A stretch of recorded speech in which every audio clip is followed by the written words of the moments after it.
Hola, hola, buenos días. Aquí me encuentro con Angélica Díaz. Es un placer para mí estar contigo hoy entrevistándote. ¿Cómo estás tú? Gracias, Liz. Estoy contenta, un tanto nerviosa. Ya había perdido la práctica de estar del otro lado, ¿no? Siempre de alguna manera es ser yo, tener el control, entre comillas, ¿no? De las preguntas y demás. Sin embargo, me parece que va a ser interesante lo que hoy vamos a platicar. Ahora me toca a mí. Excelente. Pues esta entrevista tiene una finalidad educativa, ¿verdad? Y sobre todo para conocer un poquito más sobre el trabajo y la carrera tan preciosa, creo yo, que es de la psicología. La más hermosa. ¿Cuál fue tu principal motivación para elegir esta carrera de psicología? Híjole, antes debo decirte que tengo otra carrera antes de ser psicóloga, es algo que muy pocas personas conocen. Soy contadora, o sea, si te das cuenta, nada que ver con la psicología. Salgo de la preparatoria, a los 19 años ingreso a contaduría porque en su momento era lo que me gustaba. Termino la carrera, ejerzo en recursos humanos como por 7 años y me doy cuenta que me gusta el área laboral y me gustaba escuchar a las personas en recursos humanos y solucionar y demás. Entonces se me da la oportunidad de estudiar una segunda carrera y elijo psicología. Y en su momento era psicología laboral, pues porque era para escuchar a las personas con las que estaba trabajando. Sí. Y me fui perfilando después para el área clínica, pero surgió la motivación de llegar a ser psicóloga a raíz de que la gente me buscaba y me di cuenta que me gustaba escuchar. Wow. Y me imagino que durante ese proceso en el que fuiste descubriendo en tu formación académica, ¿tuviste algunas dificultades? Bastantes. La carrera de psicología yo la estudié a los 27, 28 años, entonces ya había una familia, ya estaba casada, ya tenía una hija, ya tenía un trabajo con un cargo de alguna manera, pues no complicado, pero sí con responsabilidades varias en el trabajo. Y sí, hubo varios retos por ahí. Uno de ellos pues fue combinar la parte de la familia, el trabajo, la escuela, las tareas, los proyectos y ser mamá, ser hermana, ser hija. Entonces la combinación de todos estos roles fue uno de mis principales retos. Me suena muy familiar. De igual manera también durante esta preparación, ¿cuál fue tu aprendizaje más significativo? 4 años. Si pudiera ponerlo en una frase, diría que si tienes una meta clara y definida, se puede. Entonces para mí el aprendizaje durante esos 4 años, 6, ya con la maestría de alguna manera, es si tienes un objetivo claro, llegas porque llegas. Yo siempre he dicho que lo difícil no es llegar, sino saber a dónde quieres llegar. Y entonces de alguna manera yo sabía a dónde quería ir, ¿no? Que era ayudar a las personas, que era escuchar a las personas. El cómo se fue dando, aún con esas dificultades, yo sé hoy que los límites los tengo en la mente. Y el persistir, ¿verdad? Totalmente. En ese proceso en el cómo llegar, como dices, ¿pensaste alguna vez en desistir? O sea, ¿llegó a estar en tu mente esa palabra? Fíjate que no. Wow. No, durante la carrera iniciamos 30 compañeros, salimos 7 y escuchaba muy seguido, estoy pensando en desertar, estoy pensando en dejar la carrera, porque mi esposo, porque mi hijo, la mayoría éramos de los entre el segundo piso y el tercer piso, pero más al tercer piso. Sí. Y entonces había varios obstáculos, la parte económica, escuchaba, y no era que yo tuviera todo resuelto, sino que en realidad no estuvo en mi mente dejar. Te debo confesar que dejé muchas otras cosas a lo largo de la carrera que se fueron quedando en el camino. Sin embargo, pues no, nunca me pasó por la mente decir, me voy a salir. Wow. Sí, me imagino que sí. ¿Y al finalizar la carrera te sentiste preparada para ejercerla? No, incluso te soy honesta, hoy día, después de 9 años que tengo ejerciendo, todavía digo, me falta prepararme en esta parte, me falta prepararme en esta área. Yo creo que tenemos una gran responsabilidad los que trabajamos con seres humanos y así como digo que la carrera de psicología es una de las carreras más preciosas, o pudiera decir la más preciosa de todas. Yo la amo, yo la ejerzo desde mi punto de vista con mucho cuidado y respeto y responsabilidad. Sobre todo, también digo que parte de nuestra responsabilidad o de mi responsabilidad ha sido prepararme y prepararme y prepararme, y tiene que ver con eso. Yo pienso que el día que diga ya lo sé todo, ya me siento completamente preparada, ese es el día que tengo que dejar el consultorio y irme a mi casa a descansar. Entonces no me sentí preparada. Incluso cuando fui el primer promedio de toda la universidad en la que estudié, y cuando fui a hacer prácticas a una escuela, porque antes de ser psicóloga clínica quería ser psicóloga educativa, en esta parte de querer cambiar el mundo y querer ayudar, y las raíces están en la educación y demás, fui a hacer prácticas en lo educativo y yo decía, ¿dónde están mis dieces? ¿Cómo lo hago? Si yo... si me han dicho los maestros que yo puedo y que esto es lo mío, a la hora de enfrentarme con los niños, con los maestros, yo decía, híjole, ¿y ahora cómo le hago? O sea, esto no me lo dijeron en la carrera, esto no lo vi, esto no es como está en los libros, esto ni siquiera lo vi en los libros. Entonces, fueron varios retos respecto a eso. Wow. Bien dicen, ¿verdad? Que una cosa son los números y otra cosa es la experiencia, ¿verdad? Totalmente, totalmente. Ese sí es un gran aprendizaje. Gracias por compartirlo porque, bueno, de manera personal se nos olvida a veces, ¿verdad? Me comentas que te has estado preparando constantemente. ¿Me podrías compartir qué tipo de preparación has tenido, diplomados, talleres? Sí, mira, al terminar la carrera se presentó la oportunidad de hacer la maestría. Y al finalizar la licenciatura, una maestra me dijo, tú tienes madera para la psicología clínica. Ya estaba haciendo prácticas, ya no en el área educativa, sino en el área clínica, como parte del proceso de la universidad. Sí. Entonces, yo no me la creía. O sea, el área clínica me asustaba, me daba miedo ver llorar a un paciente, porque antes lo que tenía en mente es que el paciente que no lloraba era el paciente al que yo no había podido ayudar. Hoy sé que no todos los pacientes tienen que llorar, ¿no? Ese es otro aprendizaje a lo largo del camino.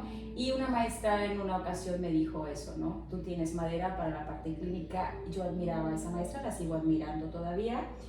Y dije, sí es cierto.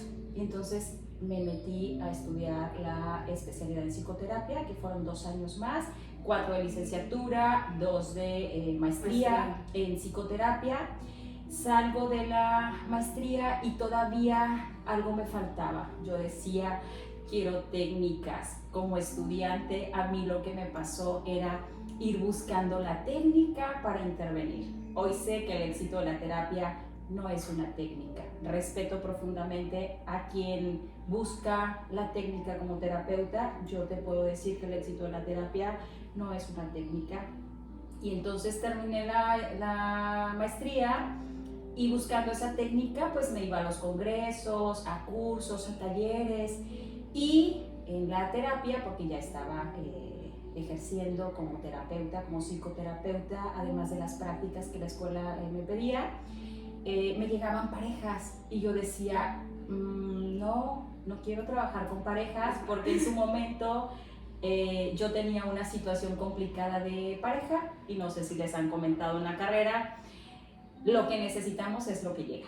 Hoy lo sé, por supuesto. Entonces, ¿verdad? Nuestros retos ahí. Claro, y entonces el universo, que yo creo en eso, me fue presentando parejas, y yo dije, ok, una oportunidad. Hay que cerrar mi ciclo de pareja, y me fui a Guadalajara a hacer una especialidad en terapia de pareja por 1 año.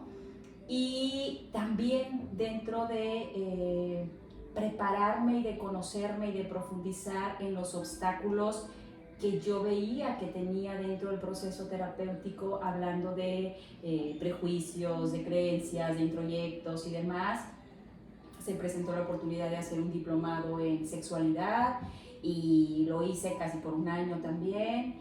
y después me llegaban también pacientes, dentro ya del proceso terapéutico, me llegaban pacientes con riesgos suicidas y pues ha sido todo un reto esta área para mí.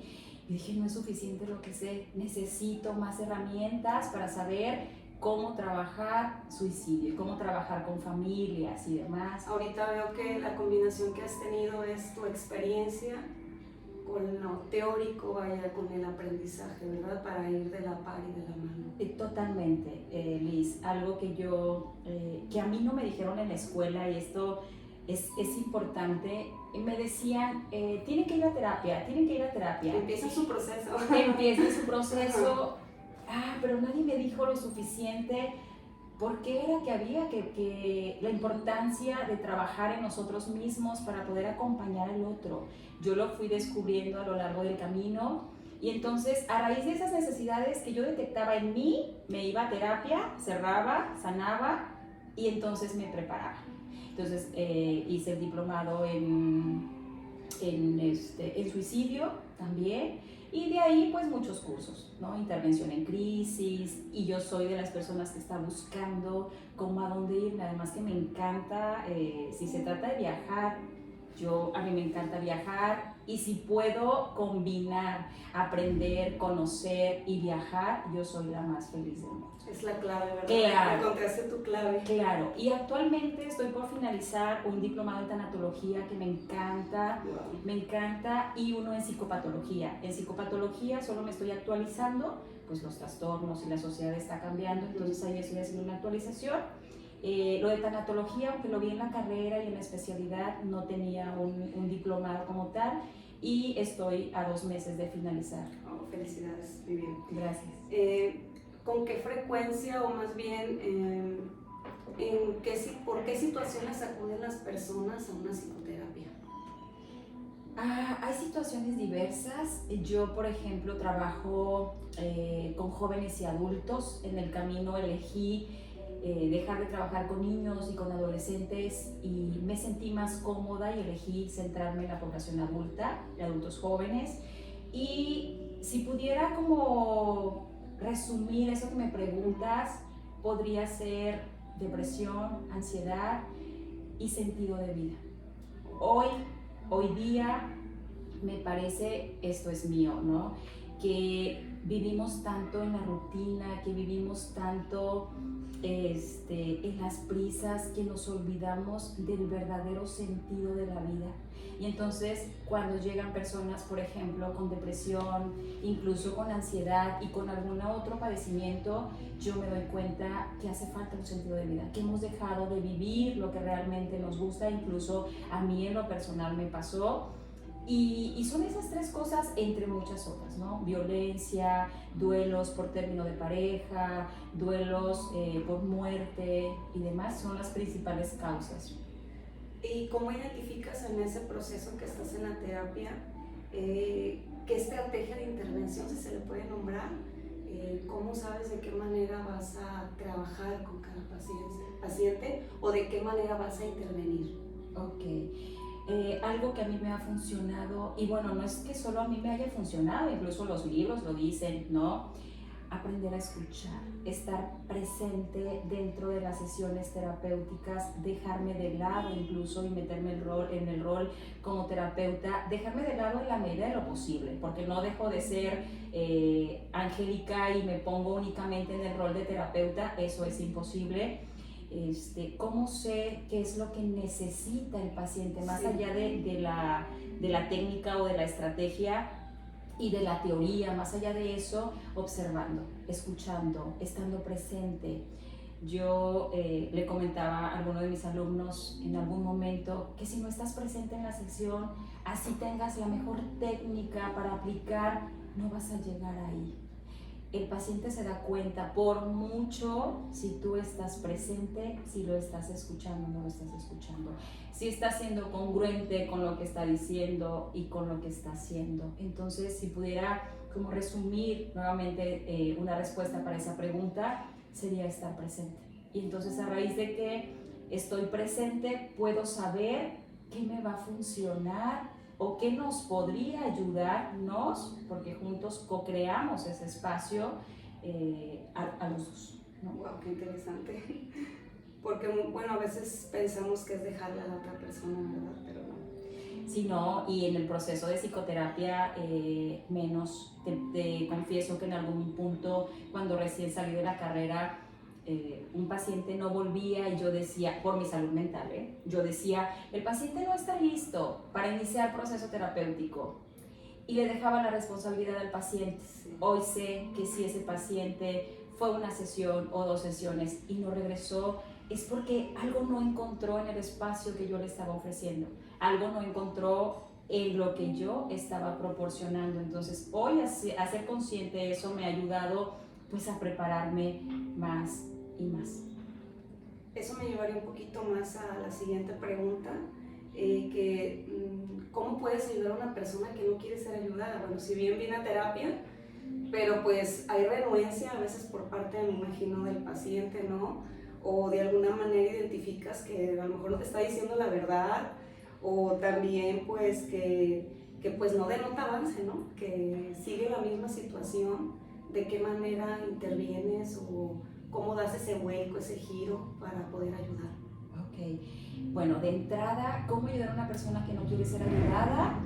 Si está aquí, si llega a este espacio, y más en lo personal que trabajo con jóvenes, adultos y con adultos, yo te diría, si está aquí, quiere ser ayudada.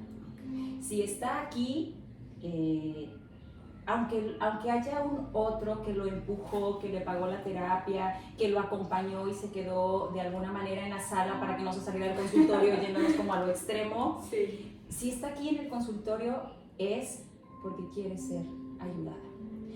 Me pasa con los pacientes suicidas, por ejemplo, que de pronto llegan y dicen, ¿y tú qué me puedes ayudar? ¿No? Porque llegan condicionados por los papás preocupados. Sin embargo, claro que quiere ser ayudado, claro que quiere vivir, no quiere vivir de la forma en cómo está viviendo, pero quiere vivir. Y por ejemplo, dentro del paciente, con el paciente suicida hay una ambivalencia, quiero vivir y luego a unos minutos no quiero vivir y estamos como entre sí quiero estar y no quiero estar en este mundo. Y bueno, volviendo a tu pregunta, si está en el consultorio, sí quiere ayuda. Lo que sí pasa, ni siquiera puedo decir que te mientan. Podemos hablar de omitir información. Okay. Más que mentir, yo diría que es omitir.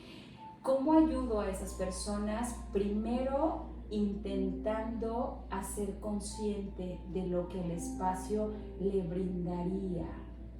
Todo comunica, incluso el paciente que no habla te está comunicando algo. Todo. Como les decía, observar, comunica tu cuerpo, comunica tus gestos. Exacto. Todo. Entonces, pues es eso, hay muchas estrategias, o sea, hay muchas técnicas. Sin embargo, la palabra empatía, aquí cabe también, en esta pregunta que me haces. La palabra empatía es me conecto contigo. No empatía desde lo que nos han dicho, por ejemplo, en la carrera, ¿no? Es ponerte en los zapatos del otro. No, nadie se va a poner en tus zapatos ni tú te vas a poner en los de la otra persona. Eso no existe.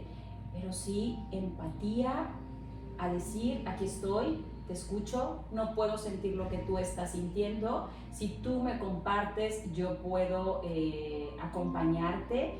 Y si no me compartes, también entiendo que puede ser por dolor, que puede ser no porque no quieras, sino porque es tan doloroso que de pronto resulta difícil. Y todos ocupamos tiempo, ¿verdad? Exacto. ¿Y de qué manera estructuras esas sesiones de psicoterapia? Es decir, ¿llevas un orden en tus sesiones, tu agenda, que me puedas compartir ese tipo de estructura? ¿Cómo la manejas? Sí, la primera sesión o sí se empieza a llenar una historia clínica o una entrevista inicial, como probablemente la conozcas. Se lleva una estructura. Sin embargo, te soy honesta, yo en lo personal no llevo como el machote al pie de la letra, ¿no? Como el nombre, dónde vives, por qué estás aquí, cuántos hermanos tienes. Precisamente te decía, si yo estoy presente con el paciente y el paciente tiene necesidades, aunque no me las diga, yo voy a buscar sus necesidades para ponerlas en medio. en medio mío y en medio suyo. No solamente, porque si las pongo para mí, estaría dando por hecho lo que el paciente necesita y puedo equivocarme. Mi percepción pudiera ser errónea a lo que el paciente necesita, ¿no? Entonces, primera sesión, segunda sesión, intento en la medida de lo posible seguir la estructura de la entrevista clínica. Se plasma un objetivo, siempre el objetivo del paciente. Lo que yo hago como terapeuta es: yo percibo esto, yo noto esto, yo identifico esto, ¿tú qué opinas? ¿Qué identificas tú? ¿Qué identificas tú que hoy quisieras trabajar? ¿Y por qué digo que identificas? No es que esté minimizando lo que el paciente necesita, sino que venimos aquí con un nivel de conciencia muchas de las veces que no es completo. Entonces nuestro trabajo o mi trabajo es llevar a la conciencia eso que probablemente tú no conoces. Y entonces juntos hacemos un objetivo terapéutico. Y entonces, más allá de una estructura como tal en técnicas y de sesión a sesión, yo sigo un objetivo terapéutico. Los cómo, pues van a depender mucho de los recursos del paciente, o sea, ni siquiera los míos, de los recursos y bueno, claro, también de mis recursos para llegar a ese objetivo.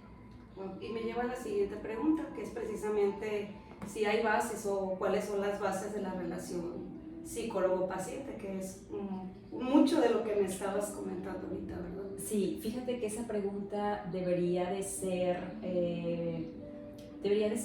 clave en las materias, sobre todo en las materias clínicas, porque se nos olvida, nos enfocamos en las teorías y demás, y está bien, porque al final la conducta hay que conocerla desde aquí, desde la parte emocional. Como un sustento, ¿verdad? Sí, totalmente, y no una base. Se nos olvida de pronto a nosotros como maestros justo esa base. ¿Cuál es la base de una relación terapéutica? Yo, por ejemplo, te puedo hablar desde mi enfoque, que es el enfoque humanista, que es el que yo amo y vivo de alguna manera, y dentro de ese enfoque, pues la parte de la Gestalt. Y entonces nosotros tenemos como base la congruencia, tenemos como base la empatía, tenemos como base la simpatía, tenemos como base la aceptación incondicional del paciente. Obviamente sin ir sin quitar tus límites, ¿no? Esas serían las bases. ¿Tu ética profesional te permitiría negar la atención a alguien? ¿Te ha sucedido o cómo has abordado este tema? Ética profesional. No me ha pasado. He tenido pacientes que me dicen: ¿tú sí me puedes atender? Porque tengo 5 psicólogos y me han sacado del consultorio. Cuando estamos hablando de una situación que podría ser denunciable, por ejemplo, situaciones de cuidado, porque has de saber que corremos riesgo también y bastante a veces.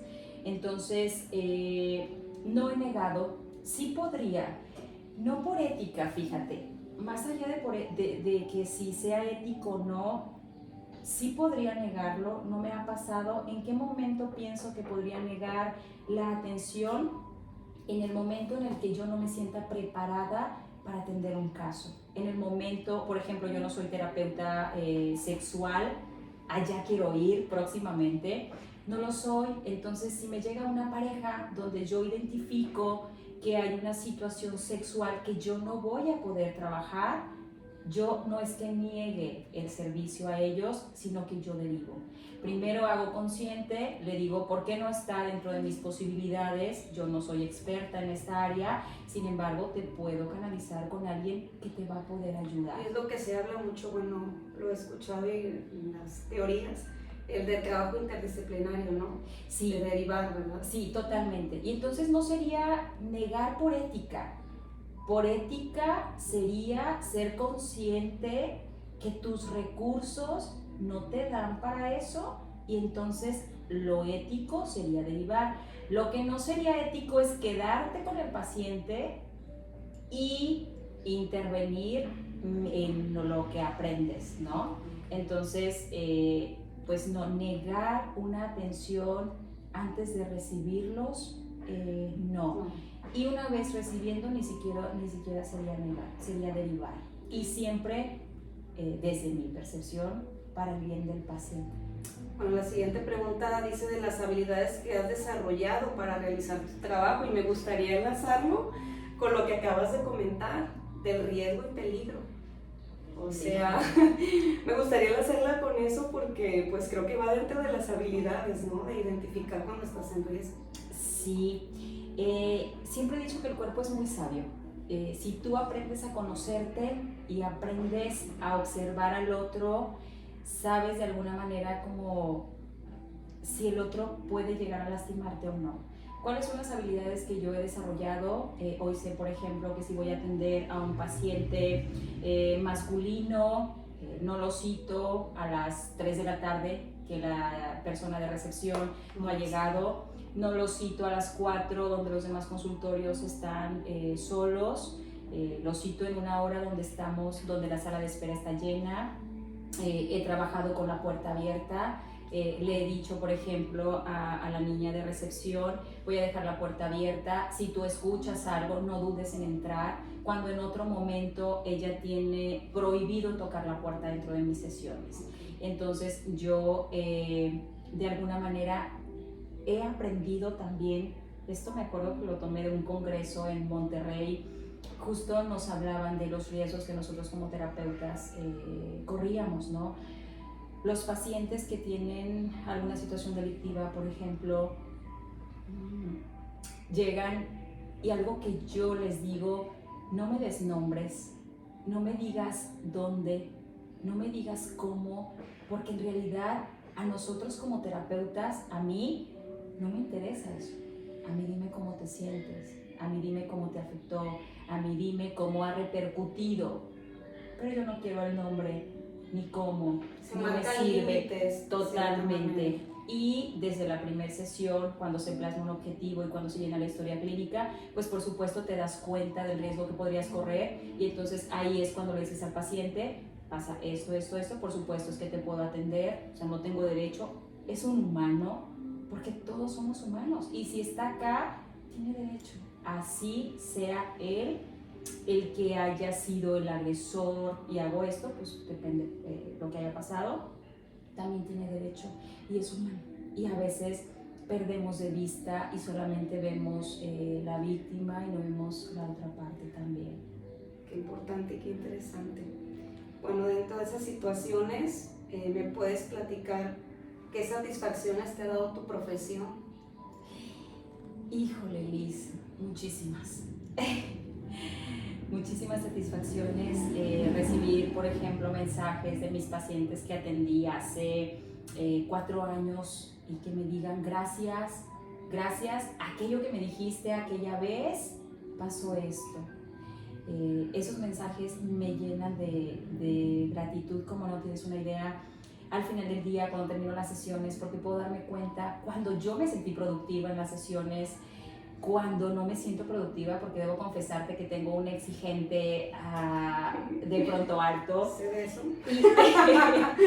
Y luego digo, ay, ¿no? Si hubiera hecho esto, me calmo. He aprendido como a autorregularme. Gran gratificación con todos mis pacientes, pero principalmente con mis pacientes suicidas. Cuando recibo, por ejemplo, notas de despedida a 2 de la mañana, 4 de la mañana, yo tengo como timbres especiales con determinados pacientes, ¿no? Y después de esta nota, cuando la sacamos al final de la sesión, al cierre de la sesión, y que el paciente me dice, por ejemplo, en algún momento, ya hace algunos años, un paciente me dijo, el día que vine contigo yo me iba a matar. Wow.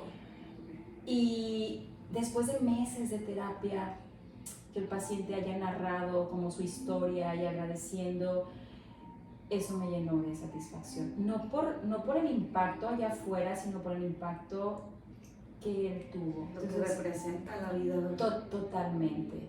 Eso es, llevar al otro a que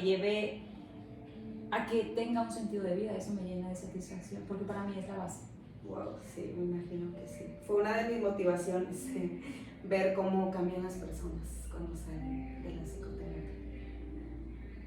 ¿qué te hubiera gustado que te dijeran o qué te hubiese gustado saber antes de comenzar a estudiar psicología? Que se vale tener miedo, que se vale estar asustados cuando terminamos la carrera, que es parte del proceso al final de la carrera. Porque fíjate, la mayoría del tiempo nos dicen qué hacer, ¿no? Vas al kinder, vas a la primaria, vas a la secundaria, vas a la preparatoria, vas a la universidad y luego dices, ¿y ahora? ¿Y ahora quién me va a decir qué sigue? ¿Y ahora quién me va a decir qué hacer o cómo hacerlo? Y entonces, ¿no? Ya no hay quien me diga, ahora la responsable soy yo. Entonces, sí me hubiera gustado que mis maestros me dijeran más. Vas a tener miedo, te vas a caer, vas a llorar, no sabes todo, síguete preparando, sobre todo nunca es suficiente, aun cuando sientas que no puedes, porque se vale, busca ayuda, no trabajes sola, busca una red, es algo que yo hoy intento hacer con las chicas, porque no lo sabemos todo. Y alguien dijo alguna vez, no hay que saberlo todo, hay que saber dónde buscar. Y dije, claro. Muy buen consejo. Ajá. De manera breve, ¿me podrías compartir una experiencia que haya marcado tu trayectoria? Que te venga a la mente. Híjole. Ay. Pues tengo varias. A nivel personal, yo creo que podría ser. A nivel personal, en este momento de mi vida me siento plena, me siento contenta, me siento feliz. No quiere decir que lo tengo todo, no quiere decir que no lloro y no quiere decir que también voy a terapia, por supuesto. Sin embargo, el proceso que he vivido desde la parte profesional me ha abonado muchísimo a la parte personal, el ser consciente, el ponerle nombre. Escucho mucho una frase allá afuera que dicen, es que los psicólogos están locos, es que los psicólogos son los que necesitan terapia. Claro, Sí, pues claro. yo creo que somos parte de los humanos, pero yo creo que somos más conscientes. Entonces, algo que ha marcado para mí es eso, es ser más consciente de lo que quiero, de lo que soy, de lo que permito, de lo que no permito. Entonces, en todo este aprendizaje, me parece que el crecimiento que desde mi punto de vista he tenido desde la parte personal, yo diría que eso. Es inspirador, me inspira. ¿Qué le dirías a los estudiantes de psicología? Porque va dirigido este video pues para todos mis compañeros también. ¿Algún comentario que nos quieras compartir para seguir adelante nuestra carrera? No sé si esto les pasa a la mayoría de los estudiantes, sí con los que yo he tenido contacto. A mí me pasó, te lo mencionaba hace un ratito, esta parte de quiero la técnica para estar dentro del proceso terapéutico. Yo les diría, no busquen la técnica. La técnica tiene de alguna manera un impacto, si ponemos un porcentaje en un 30% del éxito de la terapia, el otro 70% lo lleva justo las bases de las que yo te hablaba hace un ratito, la empatía, la simpatía, el espacio, la escucha, el estar presente, la aceptación incondicional. Yo les diría eso. Y hay una frase que a mí me gusta bastante que tiene que ver con eso, ¿no? Conozca todas las teorías y domine todas las técnicas, pero al final no te olvides que estás tocando a un humano. Entonces, eso, somos humanos, desde la sensibilidad y de humano a humano. Yo no soy más en el consultorio, el paciente es el experto de su vida, yo no, solamente acompañamos. Y algo más que les diría es, no le tengan miedo a la parte clínica, es lo más hermoso que hay. Y también todas las áreas, ¿no? Tuve la oportunidad de estar en el área laboral, en la parte educativa, sin embargo me he encontrado eso, que de pronto los alumnos tienen miedo. ¿Y qué voy a hacer si llora? Pues pregúntale al paciente qué quieres que haga, qué quieres hacer, qué quieres hacer. Pues fíjate que aquí somos bastantes que estamos interesados por el área clínica. Ajá. Sí, somos bastantes. Eso me da muchísimo gusto. Sí, estamos como buscando, pero yo también me sorprendí cuando vi que éramos bastantes, digo, porque también me gusta, me llama la atención el enfoque, ¿no? Porque pues estoy por el área educativa, también me agrada, me encanta, pero me gustaría explorar esa área. Bueno, y entonces eso me lleva a decir, explórense. El reto más grande que también he tenido es justamente quitar todo lo que me pusieron aquí. Y digo me pusieron porque somos construidos, ¿no?, a lo largo de la historia, de nuestra historia. Y entonces, pues si nos gusta el área clínica, pues hay que bajar y bajar y bajar para poder hacerte presente con las personas que estamos. Pues para cerrar quiero darte las gracias. Como siempre es un placer platicar contigo. Pero ahora me tocó estar de Muchas gracias, te agradezco. Gracias a ti, muchas gracias. Liz. Me gustó también platicar contigo y sobre todo hacer como un recuento de mis ya varios años. Muchas gracias. Gracias a ti.